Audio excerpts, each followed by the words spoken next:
এই টাইমে বাসাতে আবার কে এলো?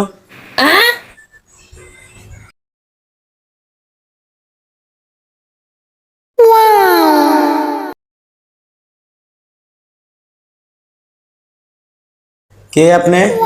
স্যার আসসালামু আলাইকুম। ওয়ালাইকুম সালাম। কে? ওই অনলাইনে আপনি ঠিকানা দিছিলেন, কাজের বুয়া লাগবে স্যার, এই জন্য আইছি। ও আচ্ছা আচ্ছা, ঠিক আছে, আসেন আসেন আসেন। আচ্ছা ঠিক আছে, আপনি গেটটা লাগায়া ওই রুমে যাইয়া বসেন।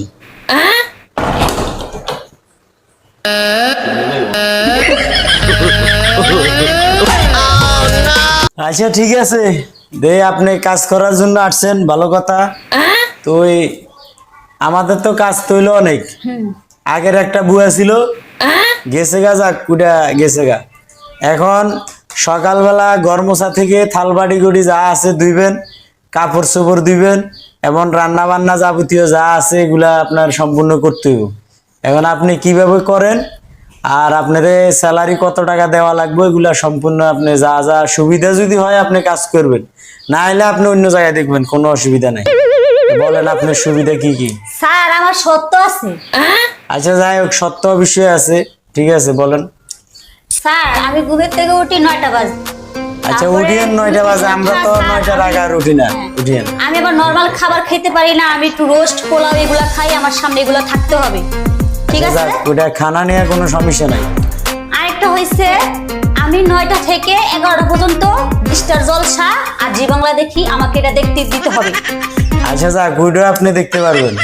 আর ওই যে রান্না বাড়ার কাজ তো করবো, ওইটা আপনার বউর সাথে একটু টুকিটাকি একটু আগে পাচ্ছা দেবো, এটাই আমার কাজ, ঠিক আছে? আর টুকিটাকি যদি কাজ করেন তাহলে আর আপনার রাখলাম কি করতে? আমার বউ তো কোনো কাজই করে না। এই তাহলে জন্য আপনি বউরে রাখছেন কি করতে? আপনার বউরে বার করে দেন, আমি সব করি। আপনার এইসব বউর তো রাখা দরকার নাই, যেসব বউ ঘরের কাজ করে না।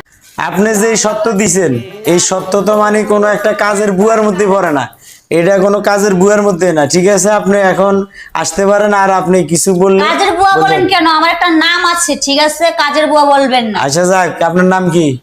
আমার নাম শিল্পী। নাম তো ভালো, কিন্তু নামের লগে তো আপনার কাজের কোনো মিল নাই। আপনি তো হিসাবে মানে ঘরের বোর চাইতে আপনি মানে অনেক উপরে থাকতে চাইতেছেন। আচ্ছা যাক, আপনার যদি লাগে নাম্বার দিয়া যায়, আমরা ফোন দিয়া যোগাযোগ করবো, এখন আসতে পারেন। আমার সত্য মানলে আমি আসতে পারি, আমার সত্য নাম। আচ্ছা ঠিক আছে, এই বিষয়ে